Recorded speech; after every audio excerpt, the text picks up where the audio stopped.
What do you say? What do you know? It's the full Monty Sports Show in connection special NBA playoff preview of the Eastern Conference, nuts and bolts sports style. I am your host, Monty Perez, aka the Sports Whisperer. You can follow me all over social media on Twitter, MontyJP231, on Facebook, Monty Perez, and on Instagram, Monty Perez2. I want to thank everyone for watching the full Monty Sports Show last Sunday. We had 33 states tune in across the country, 33 states watching the full Monty Sports Show. We are trending number 3 on YouTube. Trending number 3 on YouTube. Now, people ask me, Monty, what does that mean? I don't understand the inner workings of the interweb. What does that mean? Well, I'll tell you what it means. When you go and type in sports show, you see the full Monty Sports Show trending number 3. Our goal is to do this 5 days a week, and we can only do that with your help. So how do we do it? How do we reach that goal? Okay, number 1, tell a family member, tell a friend about the full Monty Sports Show. Give us a thumbs up right now. Go to YouTube. You see this going right here. You see this great broadcast. Click the thumbs up and subscribe to the Nuts and Bolts Sports YouTube channel. Subscribe to the Nuts and Bolts Sports YouTube channel. I'm going to leave this graphic up so you guys get the message. And of course, there's going to be a lot of trash talking today. There's going to be a lot of things that I'm going to bring up. Here you see our bingo drinking card. Anytime I bring this up, even though we're talking about the Eastern Conference, I'm going to bring up LeBron James. That's right. And what happens when I say one of these words or one of our guests say, I'm just saying, at the end of the day, wherever you are, feel free to take a shot, have a shot of coffee, shot of beer, shot of whiskey. It's happy hour somewhere. This is a nuts and bolts sports night. We're going to have about 5 or 6 guys come on from Nuts and Bolts Sports, and we're going to talk the Eastern Conference playoffs. Look, I'm just warning you right now. I'm glad it's almost prime time because this is not going to be a show for the weak-hearted. I have such strong opinions about the Eastern Conference.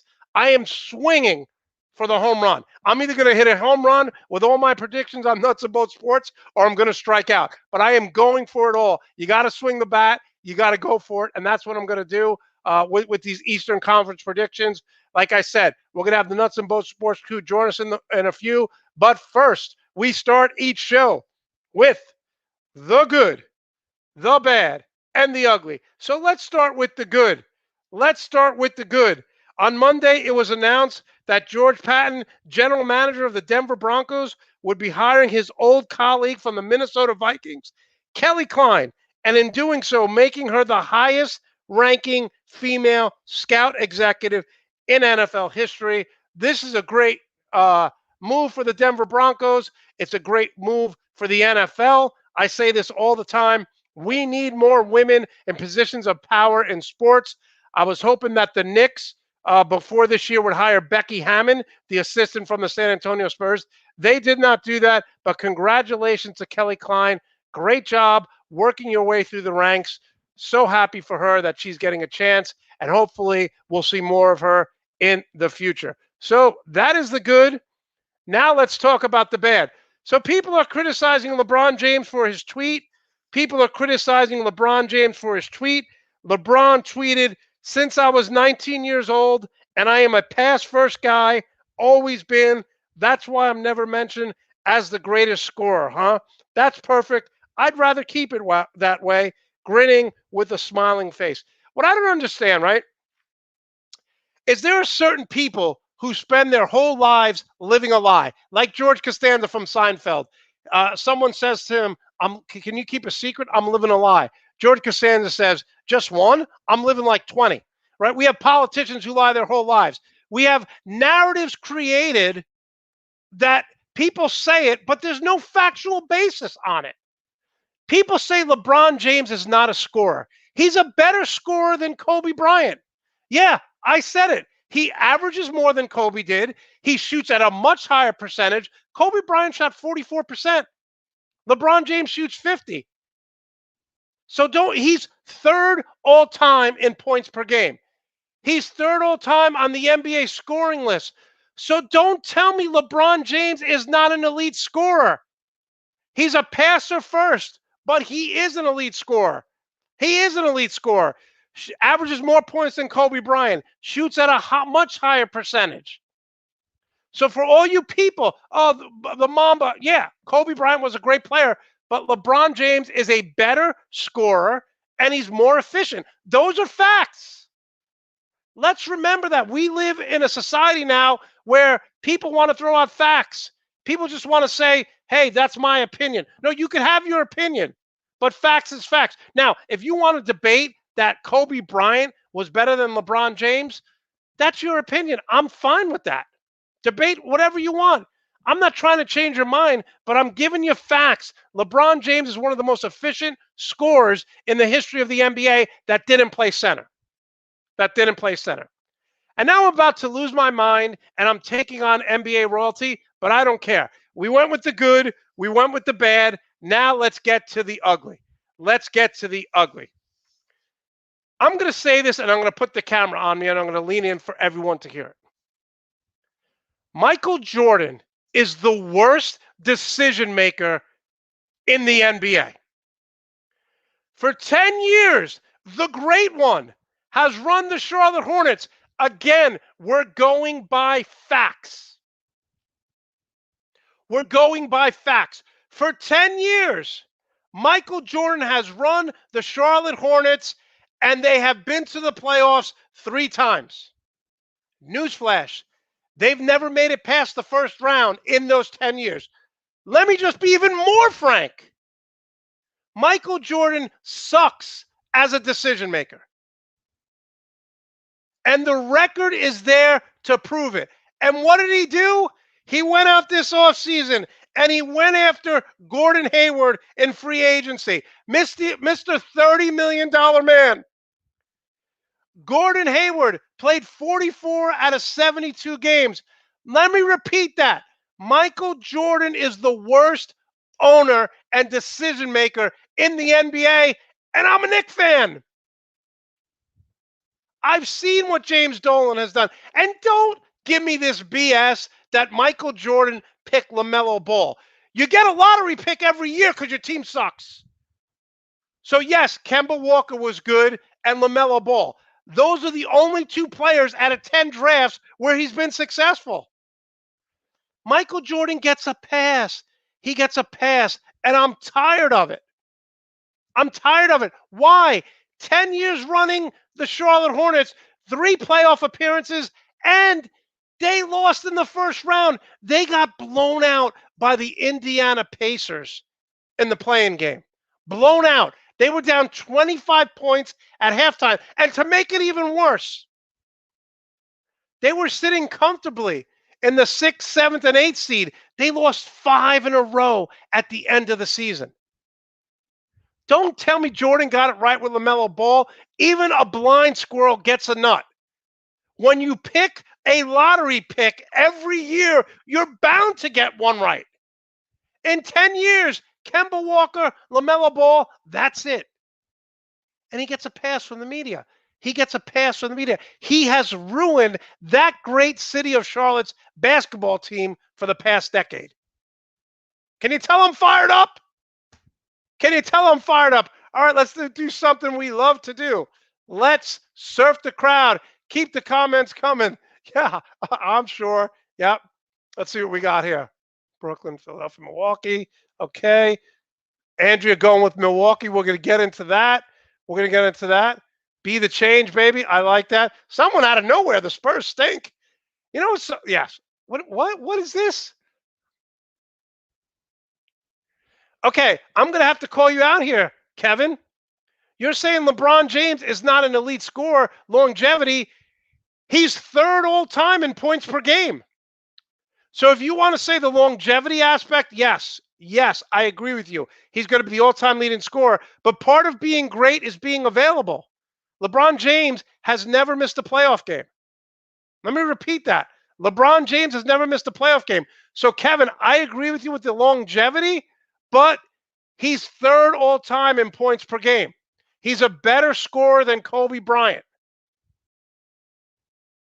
People are not going to want to – they don't like it. I get it. How is he not an elite scorer? How? He averages 25 points a game. How is he not an elite scorer?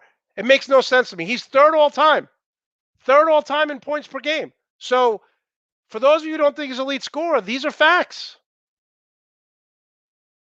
And yes, Michael Jordan is the worst decision maker in the NBA. Keep the comments coming. We love having them. Let's bring on the Nuts and Bolts Sports Crew. But before we do that, I want you to check out the merchandise that we have for Nuts and Bolts Sports. Check it out. The Team Nuts and Bolts Sports Store is officially open.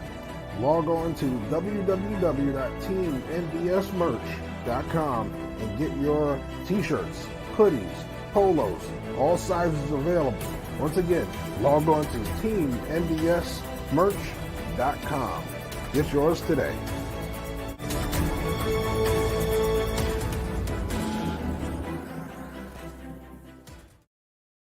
All right, keep the comments coming. This portion of the show is brought to you by Beam Organics. BeamOrganics.com.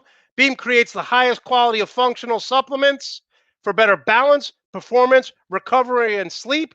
Go to BeamOrganics.com and check it out. Again, go to BeamOrganics.com and check it out. All right, we have a bunch of Nuts and Bolts guys coming on. The owner-operator, Joe Cardozo, with that fancy background, Joe. Love what you're doing with this, Joe. What's going on, man? Good evening. How you doing, Monty? I'm doing good. And what's that light in the background? Just something I picked up, man. You know, you and I should have stock options in Amazon. So, you know, you log on to buy something, you end up buying this weird light. You know how it goes. Amazon life. Listen, the only good thing about the pandemic is every day was like Christmas at my house because I would always get something from Amazon. And let's bring on Tyrese as well. Tyrese, how are you today? I'm doing fine, Monty and Joe. I'm glad to be on the show. This is my first time, so please bear with me. Monty, I see that you're very intense, and I enjoyed that out of a sports fan. You say you're a Knicks fan. I can see it. It exudes off of you. Listen, I am so fired up. I know we're listen. One thing I'm going to say with coming on this show, just because I'm the host of this show, just because I'm a living legend, feel free to disagree with me.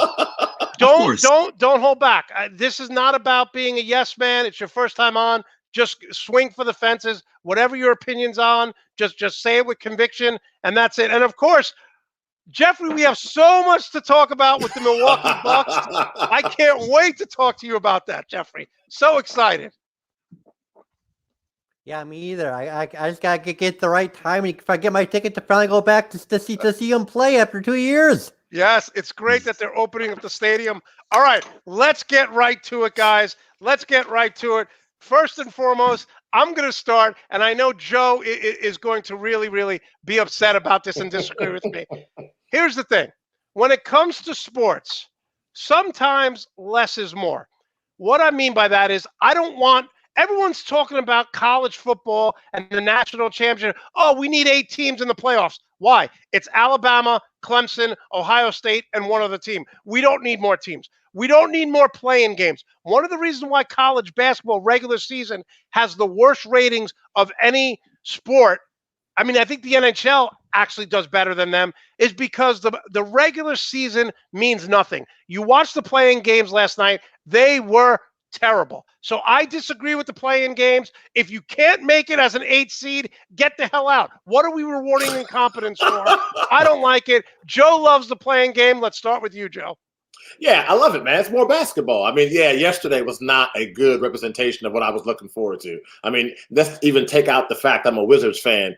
Just that Charlotte Hornets game, I was thinking LaMelo Ball, strong Rookie of the Year candidate the whole season, a chance for him to show out on a national stage. And then what happened was the Pacers beat the brakes off of them. So, of course, I was thinking, okay, the Wizards will have a lot better showing than Charlotte will have. This is going to be a competitive game. And then we saw what happened with Washington when you got Jason Tatum dropping 50 on you. So with those two games withstanding, Monty, I'm still a fan of the playing game.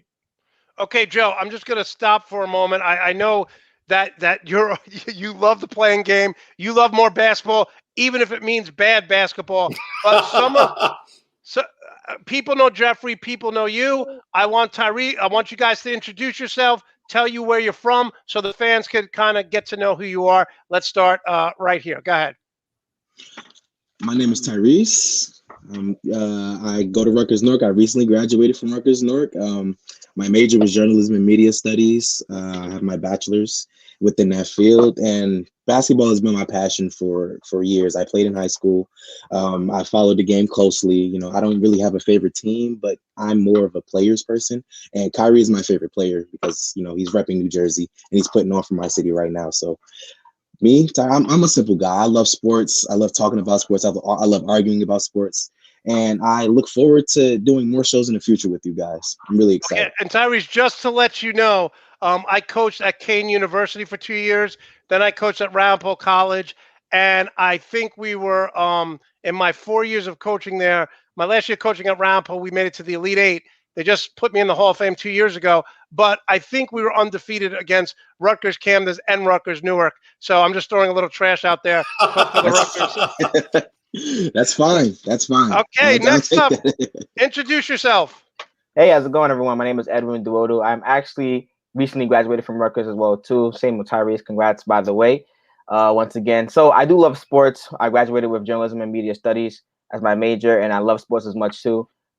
So I love writing about sports. I love talking about sports, arguing, same pretty much as Tyrese. But with basketball, football, when it comes to soccer, I don't really have a favorite sport too much. I know everyone has that kind of favorite sport that they lean towards sometimes. But for me, I'm more so in the season of when it's happening, and then that's when I focus more of my energy on that sport. So right now it's the playoffs. I'm definitely into basketball as we speak. And then when fall rolls around, it'll be football. So but for right now, I'm very excited to be here, and I'm also hoping to do more shows with you guys.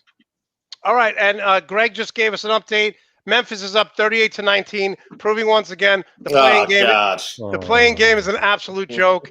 We don't need it. We don't need it. Okay, so Jeffrey, how do you feel about the playing game? Are you a fan or you're not a fan? I'm a big fan, and here's why. You're right, Monty. The playing games so far have been not the best, although we still have Lakers Warriors tonight, just saying. But it keeps more teams in the race for longer. I remember in baseball in 2011 when they had that wild card race, and it came down to the last day.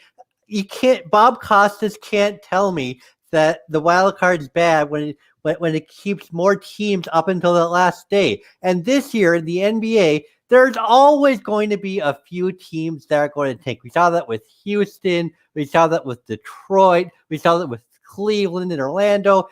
But there's less of a reason to tank now that you know, hey, we get that number 9, number 10 spot. We have a chance to make the playoffs. And if you lose the play-in, you're still in the lottery. Also, the lottery has been even, so the last 3 teams all at the same odds. And I hate it. Worked for Philadelphia, but for the most part, tanking does not work. Only 2 NBA franchises have won the title with number 1 lottery pick. Think about that. All the teams trying to get the top pick, it doesn't work. But now you have a choice. A team like Toronto with a very bad situation happened to play in Tampa. You can decide, are we going to go ahead and not try? Or there is some incentive to try now. But you're right, Monty. The games so far haven't been quite the best. It may need some tweaking, but overall, I do appreciate the idea. I appreciate the idea, keeping the fans interested, but I have a better idea, okay? Right. My idea is do what they do in soccer in Europe, okay? And here it is. If you finish 9th, 1 game out of the playoffs, you get the number 1 pick in the draft. If you have the worst record, you get the 9th pick in draft. Why the hell are we rewarding incompetence? Why are we rewarding teams who suck? I'll give you an example. The Knicks have 1 playoff win since 2000, and they make the most money out of every NBA franchise. So I'm not about rewarding incompetence. I'm not about rewarding teams that stink. Okay, let's start with you, Tyrese. Are you for the playing games? And then Edwin will get to you. As a basketball fan, I'm completely for the playoff for the playing games, but at the same time, I feel the competitive aspect is kind of lacking there for certain teams. Like we saw yesterday with Charlotte. I feel that Charlotte, they do not have any playoff experience whatsoever. They're going against a Pacers team who's coming off, you can say semi-decent playoff run last year, but at the same time, I feel that they were completely outclassed. And same thing to go with Russell Westbrook and the Wizards. I feel that at the same time, even though they did work their way up, considering the bad start that they have in the beginning of the season, I feel that, them playing the Celtics, even without Jaylen Brown, they were still kind of outclassed. Yesterday's game was kind of controversial because of the Jason Tatum 17 free throws, but we're not going to get into that. That's a whole different argument. But at the same time, I feel that the play-in tournament is it's effective in a way that, it keeps teams in the mix, like you said before, but overall, I feel that I'm kind of standing with you, Monty, in terms of I don't think we should reward teams that are below the 8th seed. It's not worth it. I feel that, teams get exposed at that point. And perfect example was what we saw last night with Charlotte and Indiana. So playing is, and listen, but this isn't just an NBA thing. I believe this throughout. The Jacksonville Jaguars went 1-15. What's their reward? They get Trevor Lawrence, who's arguably a once-in-a-decade quarterback. Why? Nowhere else in life do you reward losing teams. When you stink at something, you get rewarded. When you stink at something, you get fired. If you stink at your job, you get fired. Not in professional sports in America. I sound like I'm not from this country, but I'm just tired. I'm just tired of no consequence. All right, Edwin, close this conversation out here. So I'm actually against the plan. I really think it's a bad idea, if I'm being honest, because the only good thing I can see coming from this whole idea is it brings in more revenue for the NBA. It gives teams more of a chance to compete for a playoff spot. But in the end, I think that we have to realize that you are what your record says you are, So in an example that we just gave with the Chicago Bulls, with the Washington Wizards coming in and, having a terrible season, they're not that good of a team, but they did realize that the best playoff basketball was at the end of the season. And because of that, they worked hard. They got to the A spot, and yet they still have to compete into the playoffs just to get inside the actual playoff. It's kind of a bad idea, if I'm being honest. And on top of that, if I look at the Chicago Bulls, right, and they're 31-41, that's a terrible record. You are what your record says you are. There should be no reason as to why they're still competing to play in a play-in game to then compete in the playoffs.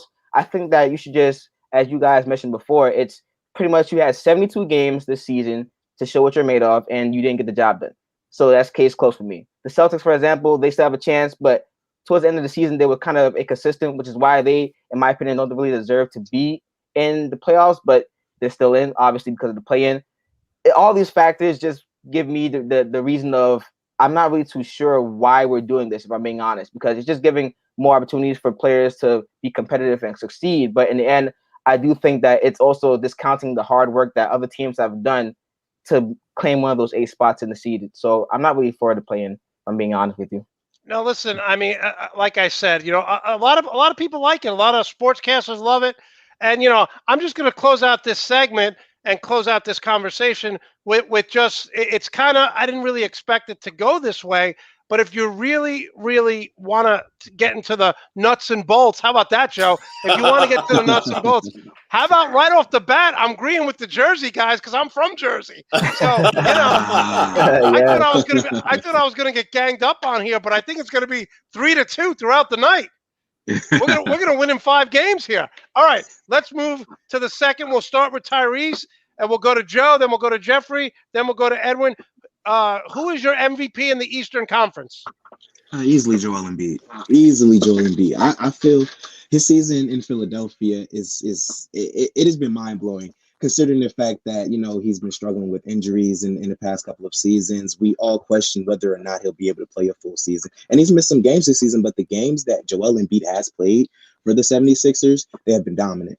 And with the surrounding cast, with Harris, Simmons playing at a arguably defensive player of the year caliber, it's really a big factor for me in terms of his production. Joel Embiid has been very effective in how he impacts the game, not only from being in the paint, working in the post, even beyond the arc, and even his defense. Joel Embiid is easily the MVP. My first choice was going to be Giannis this year, But I feel that Joel Embiid, he's carried that 76ers team to that number one spot this season, and I feel he does deserve MVP of our league. Well, not of our league, but in the Eastern Conference. Okay, Randall just joined us. Randall, for those who don't know you, new to my show, tell everyone who you are, and we'll get you right in the conversation. We got Randall Gim here. Thank you so much for having me, everybody. And I'm from St. Paul, Minnesota. Diehard Wolves fan, but everything's not been going. That's rough. That's rough. You took the words out of my mouth on that one. Listen, I'm a Knicks fan, so I know what losing's all about. All right, Randall, let's get back to you. Who is your MVP of the Eastern Conference? I'm gonna have to agree. I also go with Joel Embiid. His team versus teams that are above 500 are 24-15. Which is one of the best records in the NBA. And he was second overall in the MVP running strictly because of the games he missed. So if he was there and that low back wasn't bothering him too much, we would talk about him as the real overall MVP. And also, he's not, he can defend on all places on the floor. He can guard the perimeter. He can get blocks down low from defending the post or getting blocks on the help side. He's a very high IQ player, and he's where he puts the 76ers where they're at. Wow, okay. All right, Joe, you're up. Man, it's like a broken record. Joel Embiid as well. I mean, I thought at the beginning of the season it was Giannis's to lose, and I meant league-wide. But what I seen from Joel Embiid, this is a guy that was inconsistent, couldn't stay healthy. We talked about, was he really locked in on games? Was he trying to do the things off the court needed to do to be able to be successful on the court? I think he's answered all those questions this season. I think that he's definitely willed the 76ers team to the number one seed. First time in forever, they've been the number one seed in the Eastern Conference. And I know that we're all going to talk about Brooklyn, but I think because of Joel Embiid, especially when he's healthy, they can give the Nets at least a run for their money, put it that way. I'm not sure if I'm ready to say that the 76ers can beat the Brooklyn Nets, but I do think they can give them a run for their money and make it competitive. But Joel Embiid's been a beast in the Eastern Conference. Okay, Greg, I know it's getting late for you. I'm sure, you were at, the early bird special, but try to pay attention here because it's Eastern Conference MVP. He's putting that the joke is there. And listen, for those of you who think I'm being too hard on Greg, there's not an hour that go by on Twitter where Greg's not busting my chops. Okay, Jeffrey, who's your MVP? Are you taking Giannis? Yes, I am taking Giannis Antetokounmpo. Here's why. His overall numbers, they don't look quite the best, but that's because he's working smarter, not necessarily harder. He's only played in 61 games this year, a little bit of an ankle tweak midway through. He's taken a few games off for rest here and there.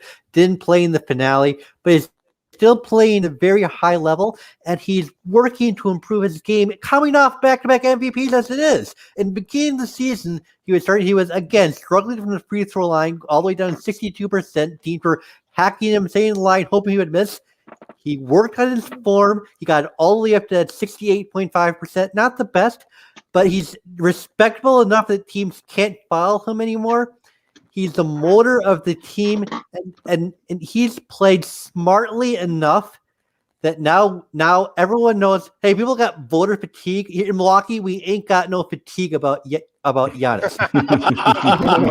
So all the guys think JoJo is the MVP. Okay, maybe in the regular season, but when the Bucks whoop the Sixers again, we may have to have a second vote. All right, Edwin, you're up. Close this out. It has to be Joel Embiid. It has to be. Going back into last season, the 76ers were in a bad state. They were fifth in the Eastern Conference. They just got bounced out of the playoffs by the Celtics. They lost in 5. And coming into this season, I don't really think anyone had the 76ers penciled in as number one seed or the potential number one seed for the Eastern Conference this season. It was the Nets, it was the Bucks, and now we have Joel Embiid playing out of his mind, career high 28 points this season, 10 boards. He's shooting high from the field goal percentage and also from three as well too. This guy is playing out of his mind, a whole new game, in my opinion. And I do think that Joel Embiid has finally tapped into that potential that I wanted him to be before in the past couple of seasons where, he was struggling a little bit. He was a good big man, but he wasn't the best or one of the big best that I thought he could be. And now he's done that so far this season, which is why I do think that Joel Embiid, for me, finding a way to rise the 76ers, help them gain momentum, and to put them in the first seed for the East, that's a big accomplishment considering the fact that you have Giannis still there. You still have the Nets who have a powerhouse of a team. So Joel Embiid, for me, it's definitely the Eastern Conference MVP. It's not even close. Okay, I'm going to shock you guys a little bit here with my pick. Uh-oh. This is my MVP right here. Whoa. Whoa. Controversy. Whoa. Okay, let me tell you why. Let me finish. Let me tell you why. The reason why I have Trae Young as the MVP. Think about this, okay? Stephen Curry didn't average 25 points a game until his fifth season. Trae Young averaged 19 his rookie year. He averaged 29 and 9 last year, and with a better team, 25 and almost 9 this time. He is a poor man Steph Curry. He's 22 years old. No one's talking about the Atlanta Hawks, but everyone around him is getting better and better. Mm-hmm. Okay, Collins is getting better. Clint Capella is 15 and 14. He's doing just as well with the great Russell Westbrook and the great James Harden that he's doing with Trae Young. No one is giving Trae Young credit because he looks like he's 14. But for me, in the Eastern Conference, he is the MVP, and the Atlanta Hawks are the team to watch over the next 5 years. Wow. I agree. Most certainly agree. Okay, listen, I love these Jersey guys, man. I'm just going to keep putting this up there. Jersey guys. Okay, that goes to my next point. My next point is let's talk about the number 5 Atlanta Hawks versus the number 4 New York Knicks. I think this is a terrible matchup for the Knicks, and here's why. You're going to have to score. You're going to have to score. This isn't the 1980s where you can hold teams to 80 points per game. So I think the Knicks are in trouble here. Atlanta has too many weapons. Like I said, they have Trae Young. They have Collins. They have Clint Capella, who's like the 4th option. So I like the Knicks are going to try to bully and play ugly, but you definitely need to score, and Atlanta is underrated. Let's start with Randall. Who's winning this series and why? So I got the Knicks winning this series handedly. They have a home court advantage. You know, MSG is going to be rocking. I don't care what percentage of fans are going to be allowed in. It's going to be insane. Those fans will die next to their franchise, even if they don't win another championship. And then, you know, Nate McMillan, he's been doing a great job in the regular season, and he's proven to do well in the regular season in the past. But with the Pacers, he couldn't make it out of the first round, even with well-constructed teams. And then we talked about Trae Young earlier this season on the pod, and Trae Young kind of breaks down in the clutch, and I'm not sure if he can hold the pressure of being the best player on his team.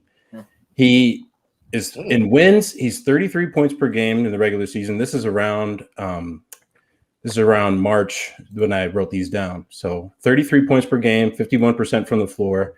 And in losses, he's 21 points per game, 36% from the floor, and averaging almost 5 turnovers. So he doesn't do well when he's not shooting well. And I don't know how he can overcome that when he's not getting the calls he wants, where he's going around the screen and taking fouls from the back. Let's make sure that he gets those calls, because getting him to the line is crucial. So I think it's just a lot of pressure for him to hold, and I'm not sure if they'll be able to do it against the Knicks. All right, Joe, you're up. Who's winning this series? I'm going with the Knicks. They've waited so long for this opportunity. I mean, we've seen a tremendous season from Julius Randle. I think a lot of people, I was not one of them. I was close to being one of them, but a lot of people who thought that RJ Barrett was a bust are pretty quiet this season. I think it's going to be exciting to see. I know he's not MVP Derrick Rose, but I'm damn excited to see Derrick Rose back in the playoff stage in New York. I know that Trae Young is the next big thing. He is, but you know Derrick Rose, the competitor in him, is going to want to at least show Trae Young what he used to be back in the day before all the injuries. So I think with the home court advantage, having not been in the playoffs for so long, I think the combination of RJ Barrett and Julius Randle, I think that's going to be enough to get the Knicks to get past this thing. Okay, Jeffrey, your prediction. I'm going with the Knicks because people have short-sold them long enough, and they're tired of it. I remember on the Nuts and Bolts podcast when they hired Thibs, I was like, "Oh yeah, that's going to work well." But I look like a fool now because I'm in that same boat. He's done a tremendous job turning the Knicks around. They remind me a lot of the Bucks in the Jason Kidd, first year of the Mike Budenholzer era. They've been kicked and put down for so long, and they have a good nucleus of talent with Barrett and Derrick Rose being the veteran leadership, and not just the veteran, but still contributing very well. They're just tired of being the laughingstock of the NBA. They're only going to get so far, and nothing's really wrong with the Hawks. But I think the Knicks have been tired of taking their kicks. They're just about ready to punch it and kick back. and again prove that short selling is a loser's game. Whoa, I like that. I like that. You get that in a T-shirt. Short selling is a loser's game. I like that a lot. Okay, so we almost everyone is going with the Knicks here. I'm a Knicks fan, and I'm not going with Edwin. What do you got? I'm going 4-for-4 with the Knicks. The Knicks won the season series 3-0, or 3-0 for that matter. And the Knicks, for me, they play so hard. I said this before, and I'll say it again.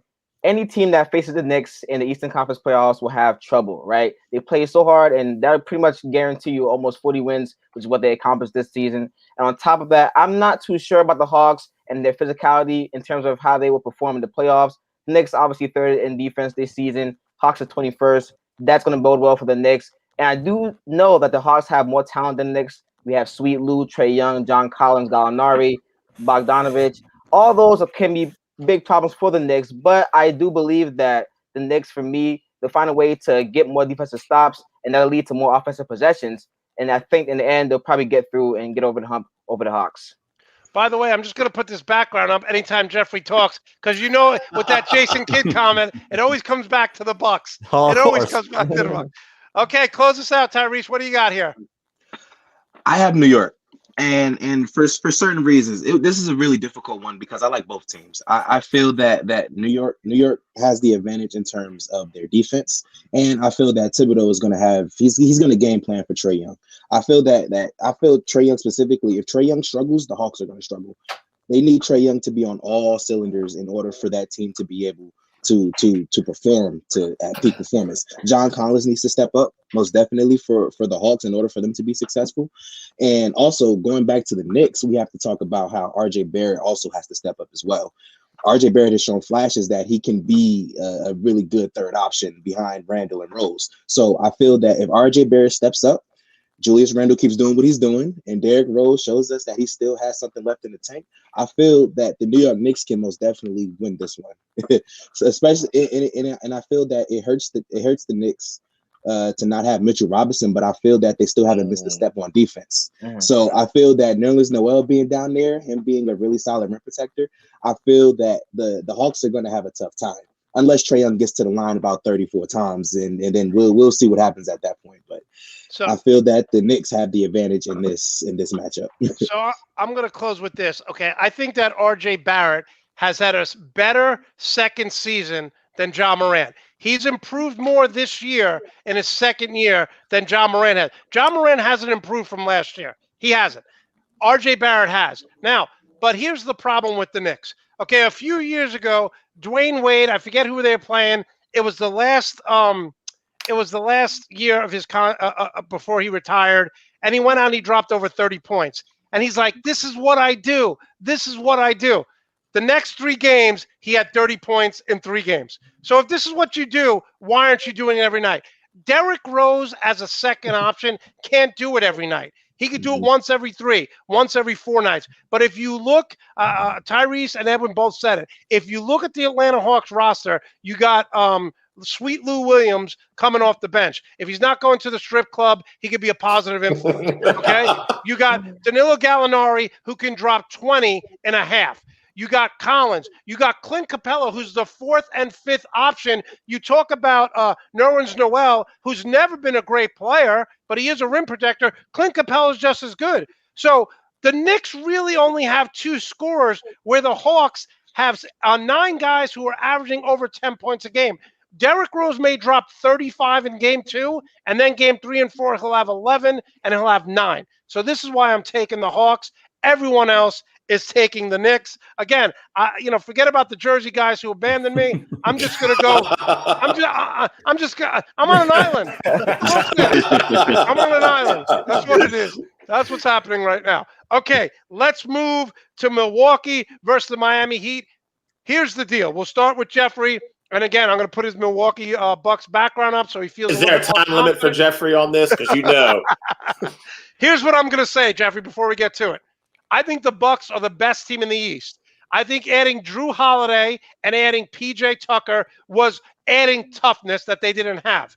Last year with Eric Bledsoe, who can't shoot the three, and Giannis, who struggled, the Miami Heat just packed it in, and there were two guys on the court who couldn't shoot the three. Now, if you put Giannis on the floor, okay, at the top of the key, you put PJ Tucker in the corner, Brook Lopez in the corner, you have Drew Holiday, Chris Middleton. The key to this series, and you know the Bucks better than anyone, will be Giannis not over-penetrating, because the Heat, when he gets the ball, is going to pack it in, and I'm tired of him putting his head down and just barreling into the defenders. I think the Bucks are the best, most complete team in the East, but I think this is the hardest matchup for them because the Heat know how to play them.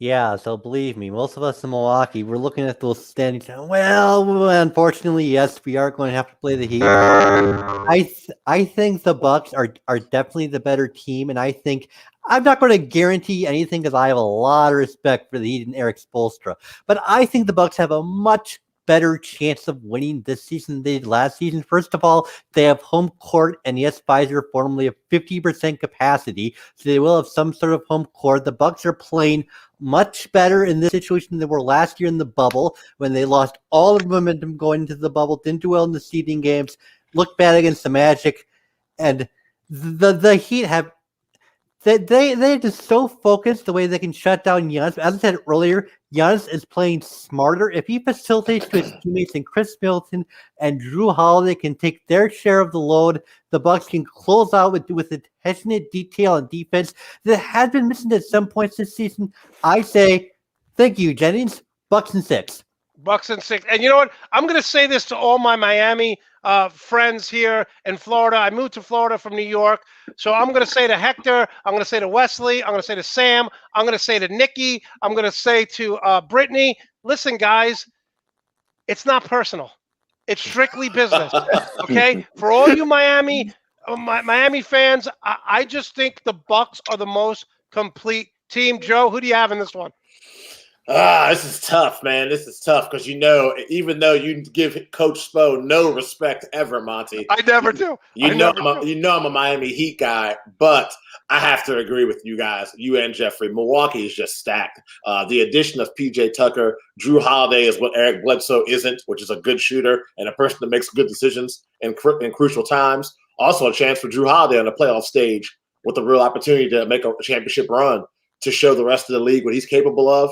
I think it's going to be a tough series. I mean, Miami's never an easy out, but I'm with Jeffrey. I would say that the Milwaukee Bucks are probably going to win this in 6.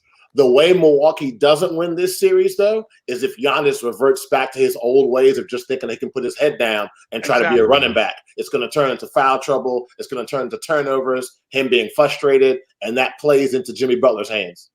And listen, I'm not disrespecting the Heat. I think they're very well coached. I think Jimmy Butler and Bam, offensively and defensively, other than the guys out in the Clippers, could be the best two-way 1-2 combination in the league. I think LeBron's good in the fourth quarter, but the first 3 quarters, we know he doesn't guard the best guy. So Jimmy Butler and Bam Adebayo can score, and they can play defense. But I'm not disrespecting Miami. I just think Milwaukee has revenge. I think they evolved. And I watched PJ Tucker get in Kevin Durant's face a few weeks ago in a regular season game, and not one Brooklyn Net player went over to PJ Tucker. So he brings a toughness. All right, you're up here. Let's go, Randall. What do you got?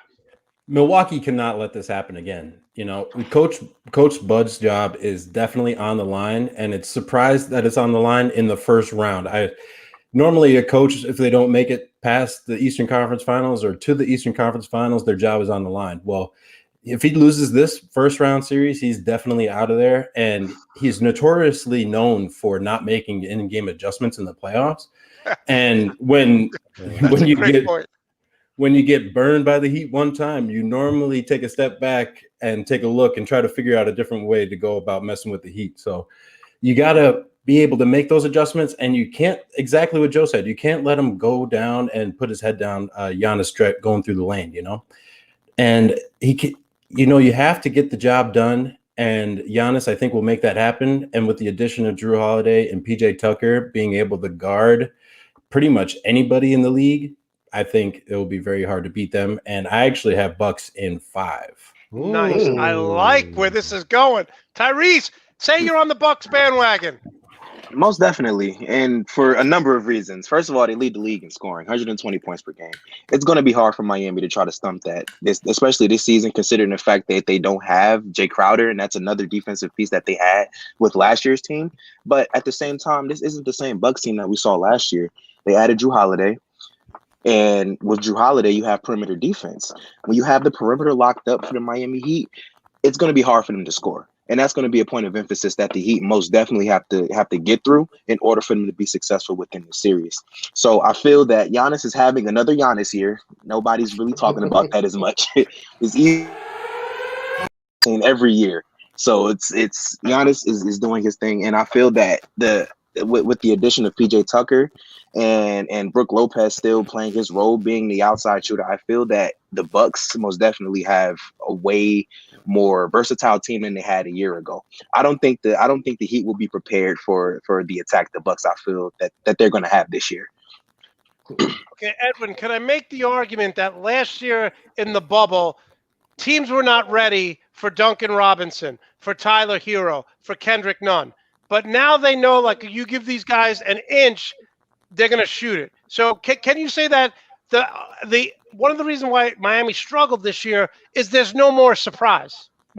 Very true, very true. People weren't really game plan for Duncan Robinson and what he brings to the table and how much space he creates on the offensive floor, as well as Tyler Hero, who has really brought out his game. And Kendrick Nunn, for me, too, it's kind of difficult because he kind of didn't have his spot in the rotation in the bubble when he was playing in the playoffs. He had COVID, it came back late, and he wasn't really in his groove. But I think he is now revitalized. And that is why I am saying Heat in 7 for this matchup. Everyone chose the Bucks. Yes. Yes. Everyone chose the Bucks. Because I am a Heat fan. And I do think that the Bucks, so I'll be honest, out of all the teams in the East, I didn't want to face the Bucks in the first round. That was kind of a matchup problem for me. But I see, yes, they added Drew Holiday. Upgrade over Eric Bledsoe. That's true. But we also have a guy in Kendrick Nunn who can score the basketball, who's playing with mighty confidence at the moment. And for me, too, he's not really an X factor, but I think he'll definitely help, as well as the most improved offense of Bam, how he's been playing this season. That's also going to be a bonus. Dwayne Dedmon, no one's giving this guy credit. Dwayne Dedmon and his front court ability and what he brings to the table is what we didn't have last season. I think that'll be a difference this season. Okay, the Bucks do have PJ Tucker at the moment. That is true, but to me, I do think that Eric Stokes will be able to have a game plan coming into this series. He'll be able to find a way to neutralize the Bucks. And even though you guys did mention that the Bucks have the highest offense in the NBA at the moment, our defense is pretty good too. It's pretty solid. So I'm not really too worried about the Bucks and what they might bring to the table. That's why I'm saying Heat in 7. It'll be a tough matchup series for us, but I'm going with Heat in 7 for right now. The Heat in 7. Wow. And in all the analogies I've heard, when you just brought up Dwayne, I'm like, that's going to be the key to that series. I mean, listen, one of my least favorite players in all of basketball is Brooks Lopez, because I think if I played as much as he did, I'd get more rebounds. I mean, the guy's 7 foot, he has career, less than 6 rebounds. But you're saying the Heat in 7. So you don't think Milwaukee has improved? You think the Heat have improved from last year, not Milwaukee?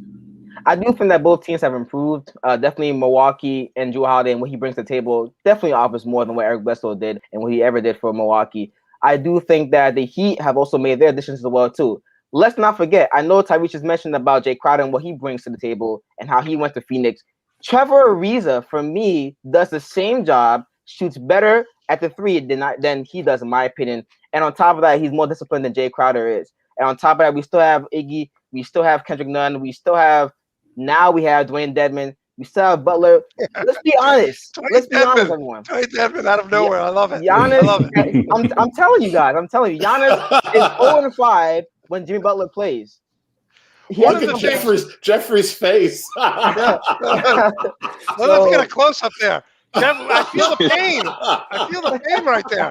Now, one of the things that I do like about the Heat is they could put Iggy on Giannis. They could put Jimmy Butler on him. They could put Bam Adebayo on him. So they are going to But Giannis is such a physical specimen that I don't think he's going to get worn down. He's like LeBron. Like he's like a fullback in the fourth quarter. He just gets stronger and stronger because he's such in great physical condition. We're talking with the Nuts and Bolts Sports crew here live on the Full Monty Sports Show. Guys, do us a favor.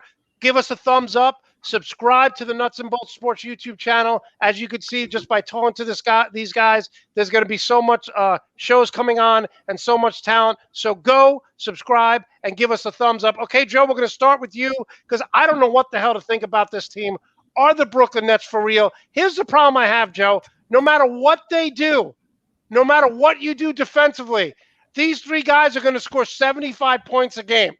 So all you got to do is score another 35-40 with your role players, and you're getting into the 110, 115 range. How do you stop this offensive freight train? Because those are the three greatest offensive players ever assembled on one team.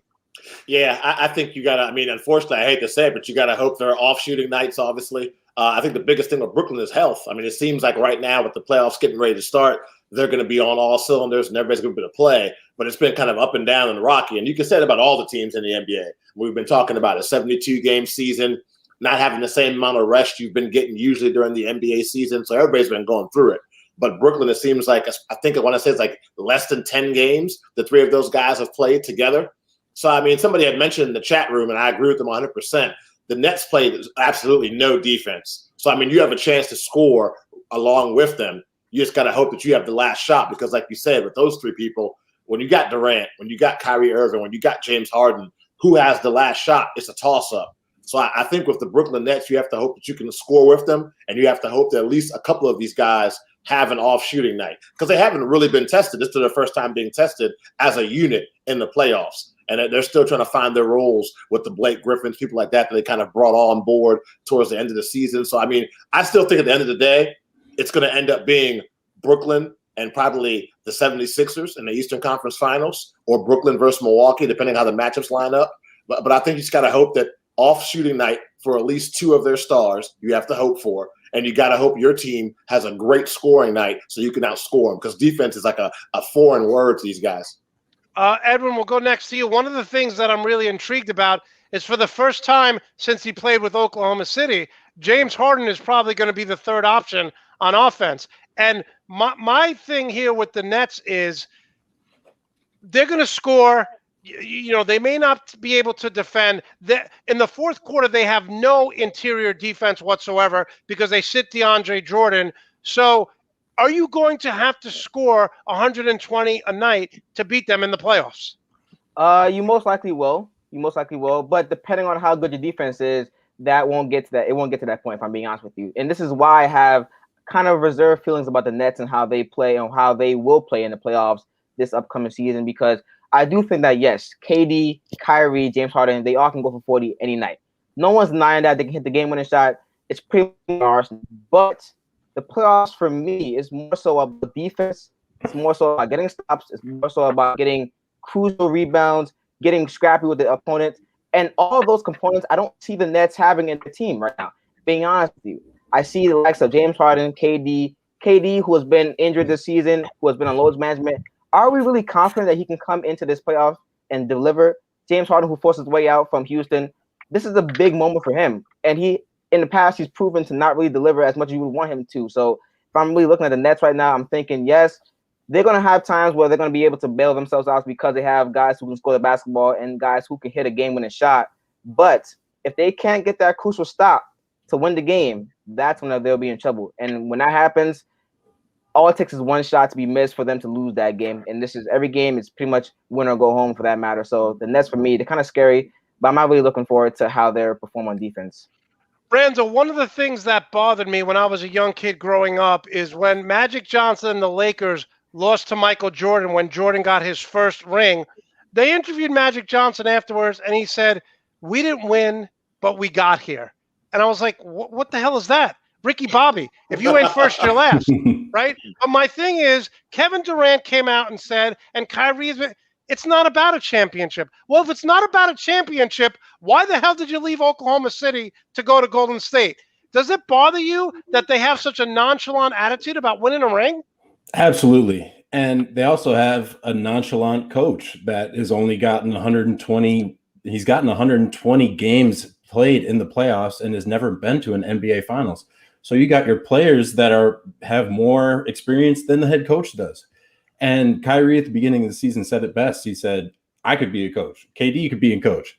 And this was before even James Harden even got there. And now you got James Harden with the highest usage rating in the NBA being able to set the table for everybody. So he's going to get his. He doesn't care if he's not able to score.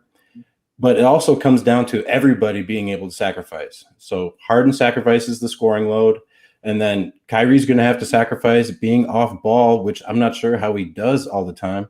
KD, we've seen him play off the ball with Steph Curry, which is a fantastic, phenomenal duo. And KD thrives in those places because he can score from any place on the floor. So it really comes down to leadership from the top down. And I'm not sure if Steve Kerr is going to be able to corral these guys when a team like the Bucks or the Heat can, really rattle these guys and force them into mistakes. And then when they have to correct those mistakes, not agreeing on the one way that they all can agree on to fix and get themselves out of those mistakes. So I'm really betting on them to beat themselves in a way. And other teams have to force them into those mistakes and kind of just let the turmoil happen. And if it doesn't, they're just going to get out-talented.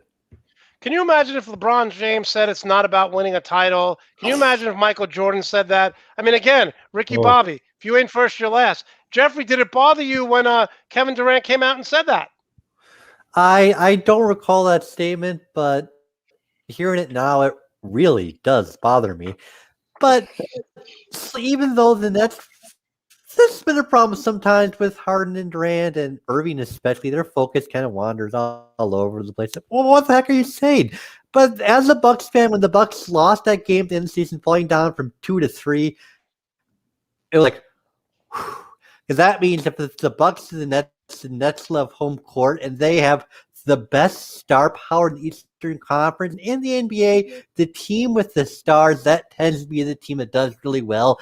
Look at the Lakers when they traded the boatload of players for Anthony Davis. People all say, whoa, you gave away 8 players for Anthony Davis. Yeah, but they got Anthony Davis. And look. And they won a title.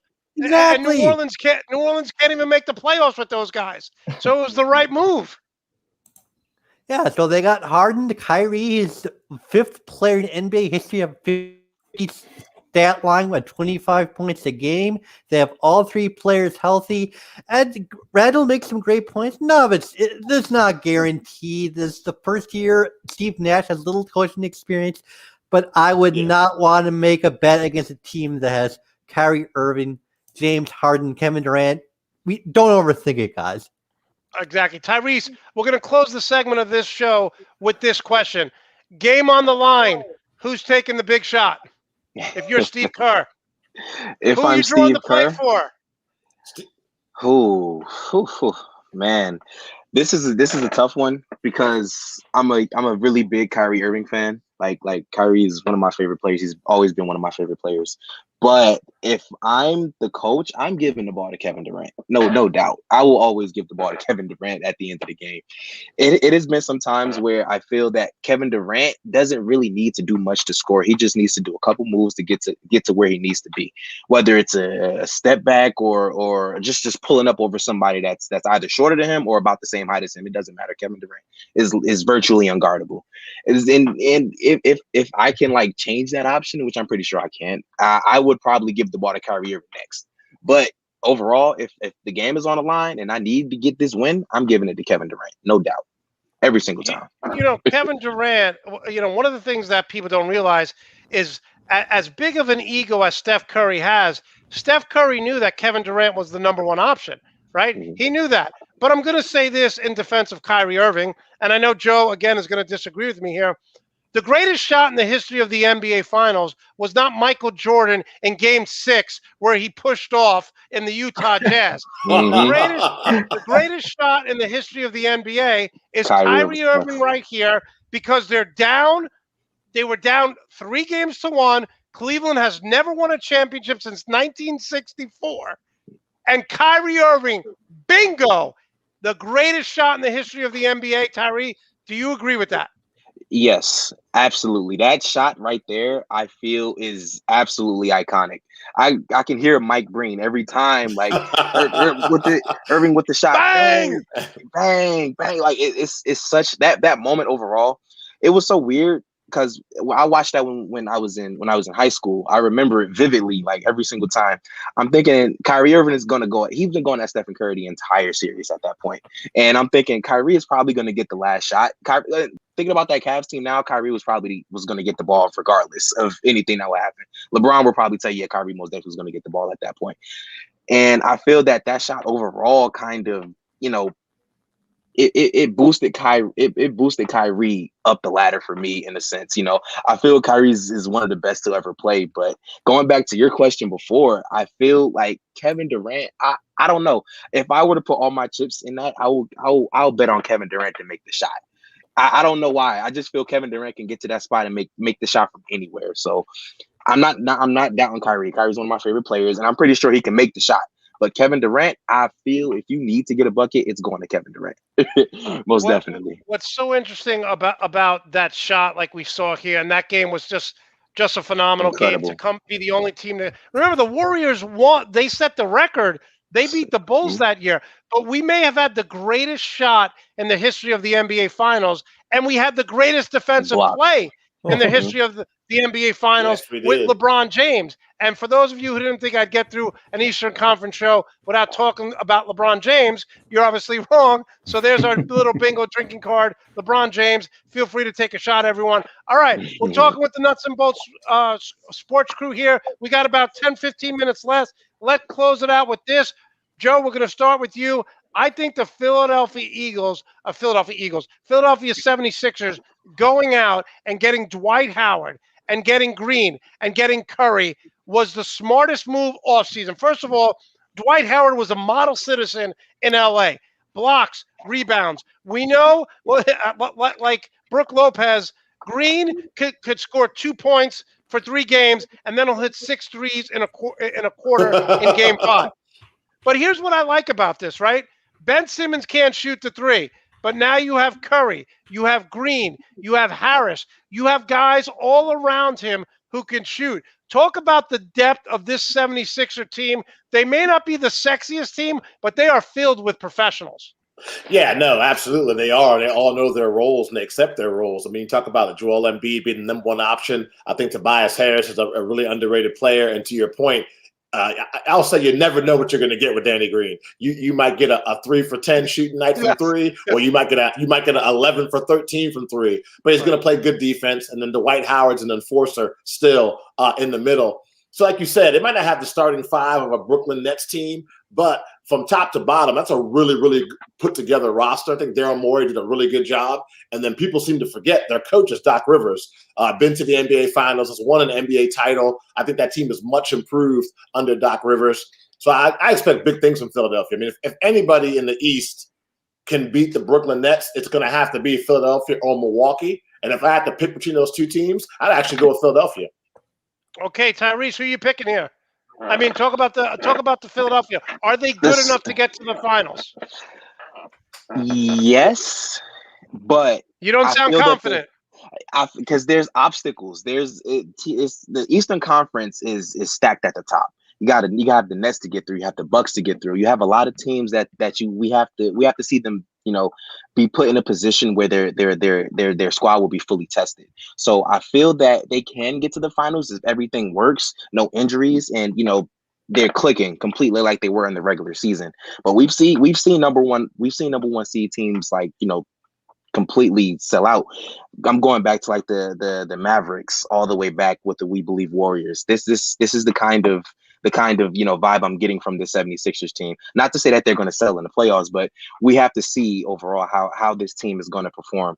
But I feel with the weapons that they have and the work that they did in free agency over the past summer, absolutely incredible. And I feel that it did put them in the best position possible for them to be successful in the playoffs. So only time will tell with this team, and we have to see come the playoff series. Jeffrey, can I make the argument here that you look at Doc Rivers, and yes, he won a title with the Boston Celtics, But going back a few years, he's kind of like Marty Schottenheimer, who was a NFL coach for years, who'd win 12 or 13 games, but come playoffs, other than that one year, Doc Rivers always seems to get beat by a team he shouldn't lose to. It happened with the Clippers. It happened in Orlando. It happened last year after being up 3-1 against Denver. So can we make the argument that Doc Rivers is a great regular season coach because he motivates guys, he makes them better, but his game-to-game adjustments are terrible? Absolutely, you can make that argument. In fact, Doc has 6 times had a team with a 3-1 or 3-2 And lead in the lost. series lose the series. This Philadelphia team, though, if he can figure, his teams have been so close. Though, if he can make that one needed adjustment when the Sixers get that third win, I think this is the finals team. In the first round, they're going to have a very favorable matchup. I don't think the Knicks or the Hawks are ready yet to beat them in the semifinals, so that already puts them in the East Finals. The Nets and the Bucks. Again, I've said a lot of good things about them in this podcast. They're both fantastic teams. The Sixers are the most focused right now because the Nets all the distractions. Well, we don't want to win a championship. or the Bucks, if you watch closely this year, their focus tends to lapse at times. They give up a lot of open outside threes, which really shouldn't happen. The Bucks packing in the paint too much and allow too much outside shooting, bad closeouts, not being in the right spot at the right time. That's really concerning. If Doc can find a way to get that one last shot, one last adjustment, one last win, I think Philadelphia is the Eastern Conference champion this year. Wow, that's some.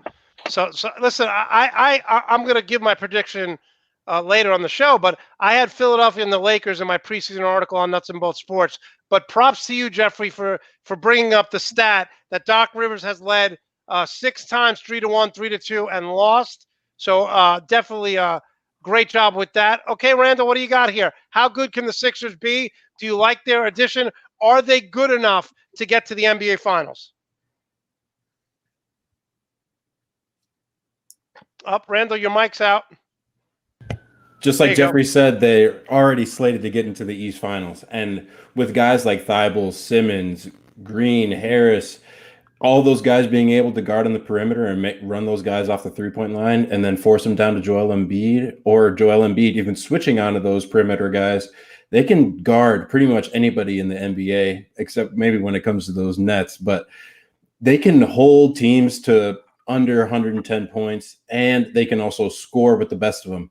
They're first in steals, and being able to grit and grind and force turnovers in the playoffs is extremely important. And then three-point shooting as well. We saw it with the Houston Rockets going over 27, but you have to be able to knock those threes down, and they're 10th in the league in three-point shooting. So they got a great core, and they are very consistent, and I don't see why they won't make it out of the East. You know, you bring up a great point, and we'll close it out here with Edwin.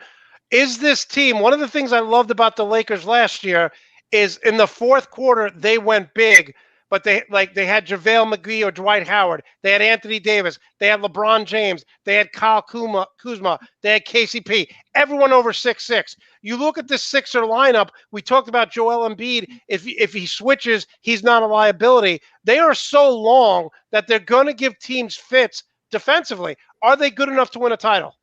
They are good enough to win a title. And this is going back into last season. They actually had the same mindset going into last season where they wanted to have all this height, this talent with, Al Horford, and the defensive mindset that they wanted to, embody throughout the whole season. Didn't really work out. But this year it's in full effect. Matisse Thybulle, for me, has been putting a master class performance on defense.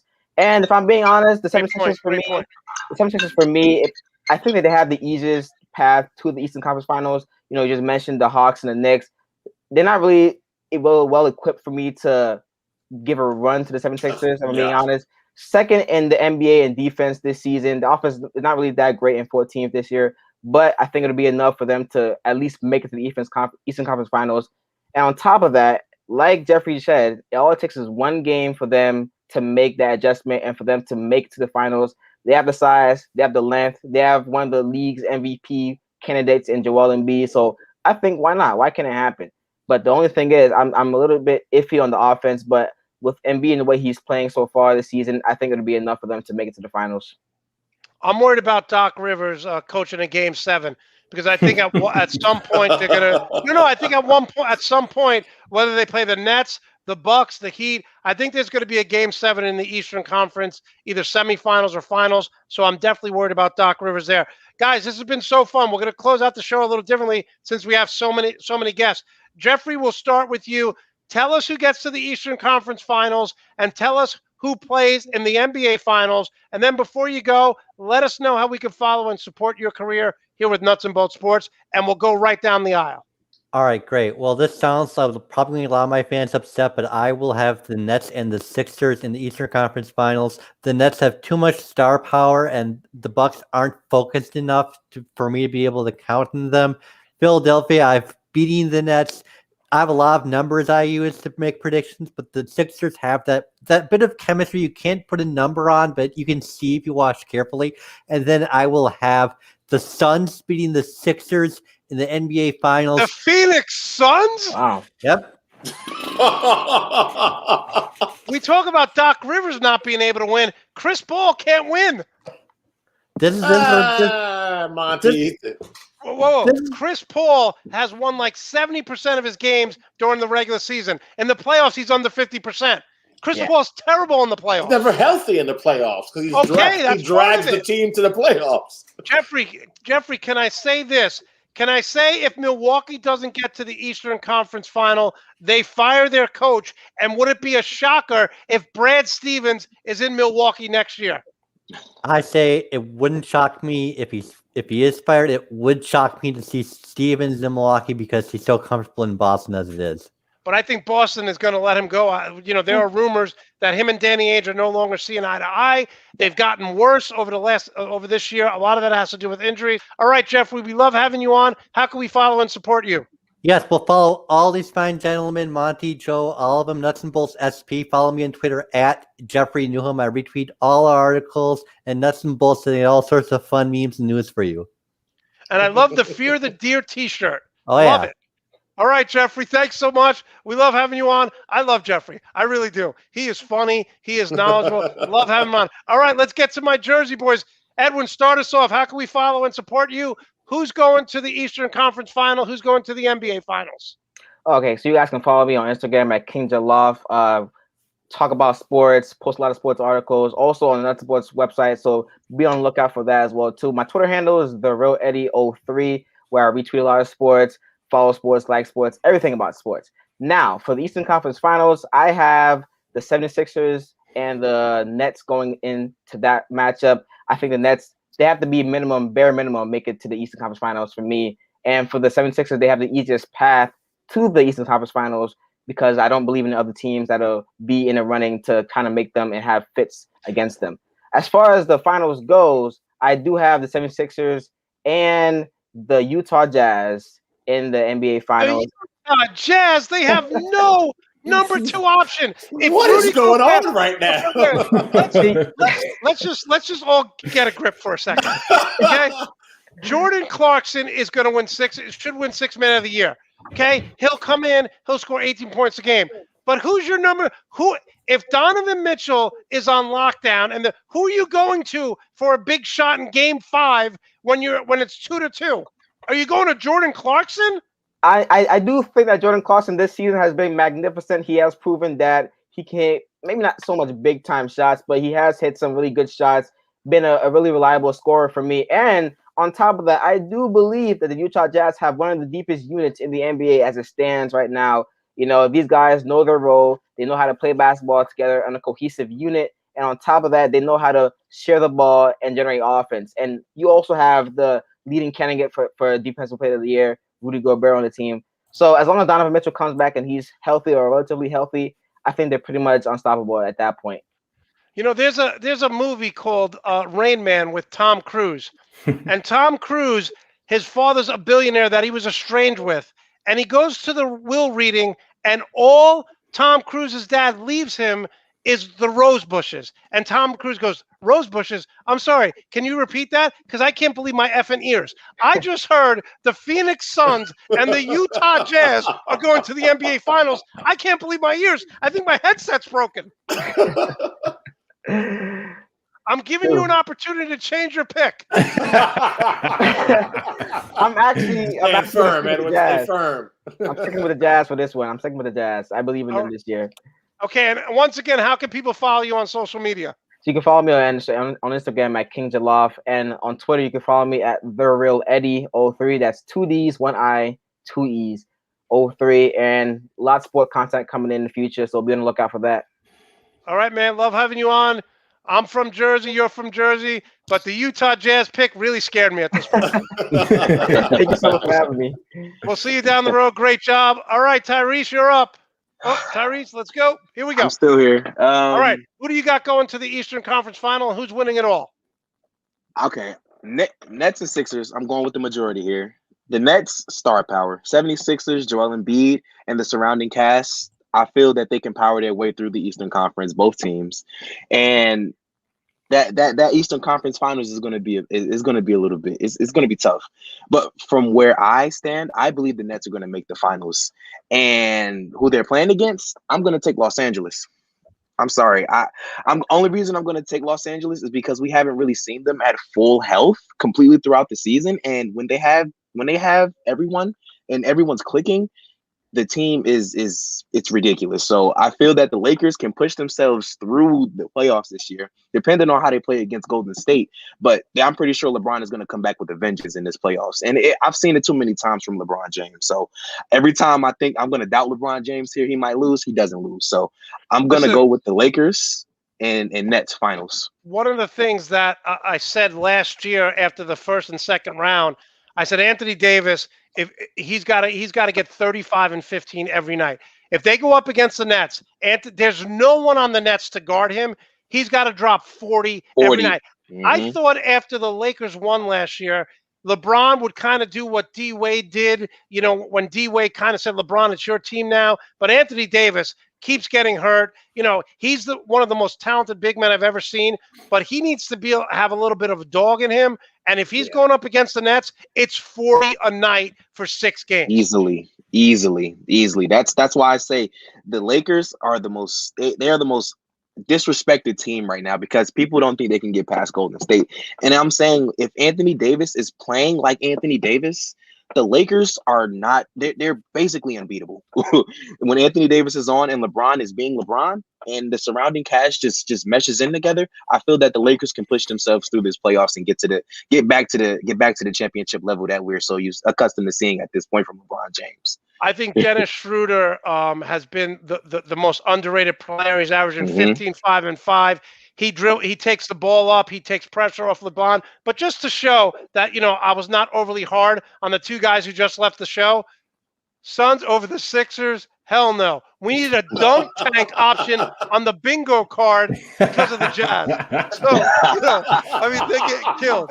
All right, Tyrese, love having you on. I will see you down the road. Thanks so much. Thank you. Thank you so much. All right. Love the Jersey guys, Joe. Yeah. They got some good content, man. They got some good Rutgers in the building. All right. What I will say about Rutgers growing up there, if they just keep the New Jersey talent, because New Jersey in high school basketball and in high school football is one of the top 5 blue chip prospects in the country. If they could just keep those players in there, they'd be a top 20 team every year. But everyone leaves New Jersey, and rightly so. Okay, Randall, who do we got here? So I'm going to go a little on the contrary. I got 76ers and Bucks in the Eastern Conference Finals. Okay. And, I don't see the Nets making it past the Bucks. If Giannis is clicking, they can't guard him. And if Bud is able to make those adjustments, which I really think he will. And then I got the 76ers coming out of the East. Embiid has always had his way with Giannis. He's got a lot of rental property in his head and that whole team. They can't do much with him, and it's not to their fault. It's just because Joel Embiid is so great. And the rest of his teammates can defend, and they'll be going down to the very end. So And they've also been together much longer, so the continuity is there. This Bucks team is just getting together, and I think they can go far, but I don't think they'll make it all the way. And then coming out of the West, I think the Lakers are playing rope-a-dope once again. I don't want to offend anybody else that picked maybe the Utah or the Phoenix, for example. Offend them, because those are terrible picks. Terrible picks. But they have been rope-a-doped by the Lakers. LeBron is just taking care of that ankle, making sure he's good. He's also he had 3 weeks of rest between the 2 seasons, so he needs to get as much rest as he can because they're about to go on a deep run and they are about Randall, to be able to. Are you worried that he might not have his game legs? Oh, I believe he has his game legs already. We all know that being in game shape is one of the most important things, and you have to be able to run, and he has been able to run. It's just the contact aspect, being able to step on somebody's shoe, coming down with a rebound, or, just freak accidents, especially with those clunky shoes that he owns. It's not the best, but I think it will be okay. And come playoff time, we're not going to see LeBron miss any games. Okay, so you're not worried at all about LeBron's legs at all? No. Okay. Hey, Randall, this was so much fun. Thanks for joining us from Minnesota. I'm sorry about your Timberwolves, but I'm a Knicks fan, so I know what it's like. By the way, can I just say one thing? Is Karl Anthony Towns just a stat player? I mean, because the guy just can't seem to win. I mean, he just seems like, everyone made fun of Joel Embiid when he first came into the league. When they lost 2 years ago, Joel Embiid cried after Kawhi Leonard hit one of the best shots I've ever seen in a Game 7. But I like the fact that Joel Embiid cares. It seems to me like Karl Anthony Towns doesn't care about winning or losing. He just cares about padding stats. If you take a look at my most recent article that I dove into the Timberwolves, you can tell that Cat has been a different player with the edge this year.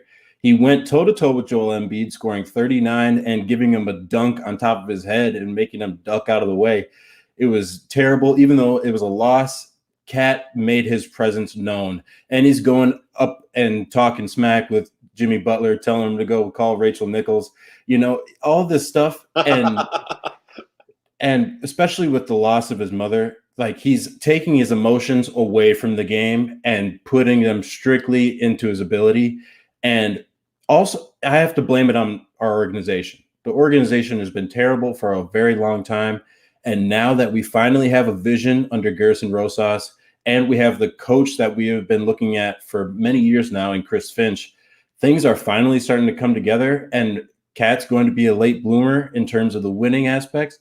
But his stats are there, and if we get that team to be full strength with guys like Vanderbilt, McDaniels, Okogie, being able to defend on the perimeter, and then you got Malik Beasley coming back, I think we're going to see a lot more wins in the win column, and we will be making the playoffs and at most the 5 seed in the Western Conference. You answered my question. You believe in your coach, so that's half the battle. Now, the other question I'll ask you, and then we'll let you get out of here, is, for a long time, no one wanted to play in Golden State, right? But then they draft Draymond Green. They get Klay Thompson. They get Steph Curry. So somewhere in Minnesota, which is not a hot spot for free agency, you really got to build this thing through the draft, correct? Correct. And with any trades like we did with Jimmy Butler, but obviously that didn't work out for numerous of reasons. And Tibbs also, he was reported that he has had a change and adjustments in his coaching methods since being at Minnesota. If we had this New York Knicks version of Tibbs back in Minnesota, I think we would have seen maybe even going to Game 7 with the Rockets. I don't know if we would win that series, but I guarantee it would have been a lot more competitive. And there would have been a lot more continuity and a lot more of a system that we could stay true to. All right, and that's Randall, what we have under Chris Finch. I love the enthusiasm for your Timberwolves. Thank you so much for coming on. We really appreciate it. We'll see you down the road. How can people support you on social media? Follow me on Instagram at Randall Gim. I got some content that I post up there. I like to make a little edits every now and then. And then on Twitter, it's at Gim Randall. And I have 8 followers, guys. Can you believe it? So let's get that up to 10. Let's get at least 2 more tonight. And maybe we'll do a giveaway when I get to 50 and I can hand out a couple wristbands or something. Randall, anything you do, put on my page. I'll retweet it and I'll help you with that. All right. Fantastic. Thank you very much for having me, guys. All right. Thanks so much. Great job, Joe, of putting a great crew together. And Yeah.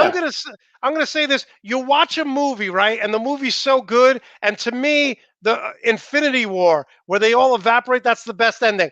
I loved everything about this show, but the Utah Jazz and Phoenix Sun pick, that ending to me is someone. My friend Andrea was just saying she watched this movie with Angelina Jolie, and it was so good that just came out on Netflix, but the ending was so bad. So the Phoenix Sun and Utah, we're going to wipe that from our memory. Who are you got going in the Eastern Conference Final, and who wins the NBA championship? Well, like everybody's been saying, I think the Philadelphia 76ers should have a keyword being should have an easy path to the Eastern Conference Finals. So I think it's going to be Philadelphia versus Milwaukee. And I think the 76ers get it done and they make it to the NBA Finals. When it comes to the NBA Finals, man, I am a huge LeBron James fan. So my heart says Lakers, but a team no one's talking about at all is no one's talking about the Clippers. They're winning. They're winning. All the hype videos they did last year, the billboards, it's our town, all the smack talk they did, smacked them in the face last year in the bubble when they ended up losing their 3-games-to-1 lead.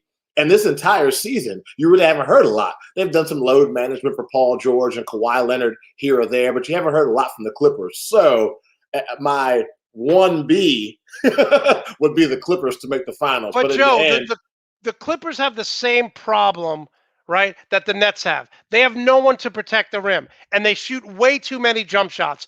We know Charles Barkley always says this. I don't agree with 90% of the things Barkley says, but he says you're going to live and die by the jump shot. One of the reasons why LeBron James has been so great is he doesn't live and die by the jump shot. He gets to the rim. The Clippers have no interior defense whatsoever.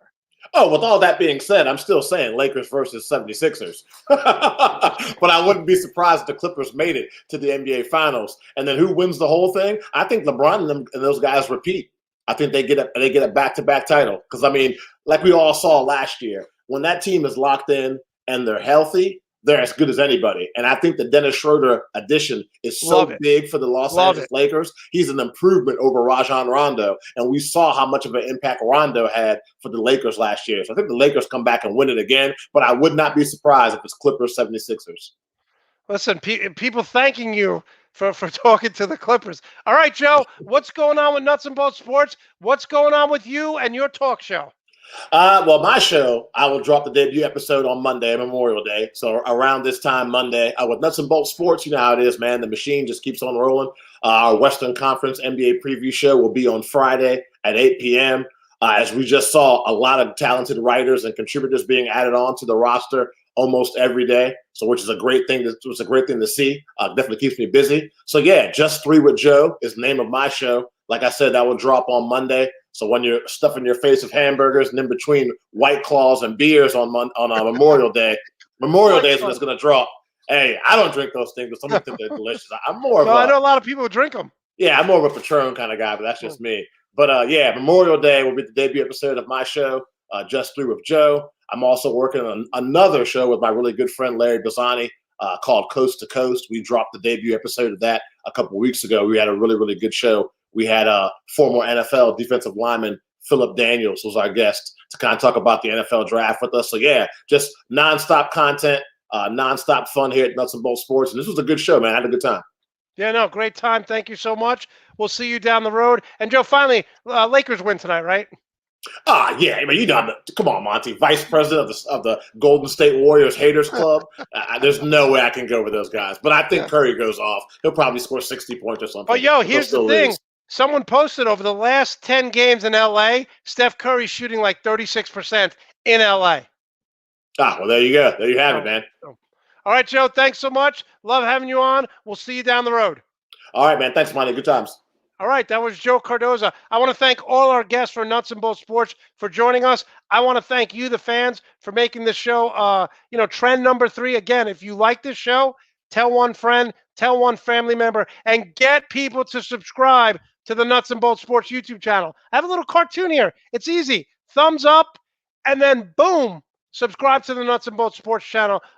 Listen, guys, we're doing a show on Sunday. This Sunday show is going to be jam-packed. jam-packed. We have Ori Hicks, who's going to come on. He's going to talk about the Philadelphia 76ers, the Philadelphia Eagles. He's going to talk about, obviously the Philadelphia Phillies, who are struggling right now. That's good news for my Mets. We're also going to have Jack Almier, who's going to come on, talk everything you need to know about Boston sports. And then a huge guest returning, Matt the Hammer Hamilton's going to join us. He is the producer of Good Morning Football. We're going to talk NFL, so we got you covered. I want to thank everyone for watching. Enjoy my Lakers. Hopefully win tonight, because if they lose, I might be in the fetal position later tonight. I won't be able to sleep. I know that sounds an adult man not being able to sleep because his team lost. It's pretty embarrassing, but we will see you on Sunday. And in the immortal words of Llewellyn Moss from No Country for Old Men, I shall return. Carla Jean.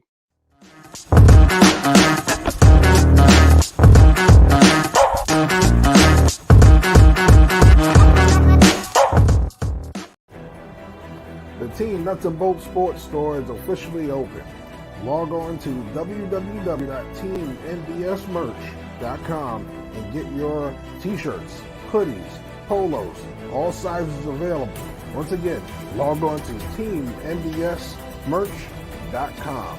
Get yours today.